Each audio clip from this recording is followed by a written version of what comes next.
বন্ধুরা, তোমরা পিছনের ওয়ালটার দিকে একটু ভালো করে তাকাও। কি দেখতে পাচ্ছ? যে দেখো, এখান থেকে যে কলম উঠছে, একটা কলম কিছু দূর ওঠার পরে এটা কেটে দিয়ে নতুন করে আবার একটা কলম তোলানো হয়েছে। যে এই কলমটা থেকে ছাদে নেওয়া হয়েছে এবং ছাদটা ঢালাই করা হয়েছে। এই যে কাজটা করেছে, এই কাজটা কতটুকু ঠিক হয়েছে, কতটুকু ভালো হয়েছে, তো সেটা তোমরা কমেন্টে লিখবা।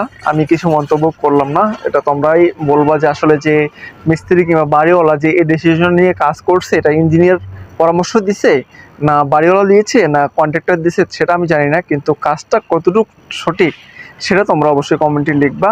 আর যদি ইঞ্জিনিয়ার এই সিদ্ধান্তটা দিয়েই থাকে, তাহলে সঠিক দিয়েছে না ভুল দিয়েছে কমেন্ট বক্সে অবশ্যই তোমরা লিখবা। তো বন্ধুরা, সকলে ভালো থাকো আর বিষয়টা একটু বিবেচনা করে সবাই দেখো।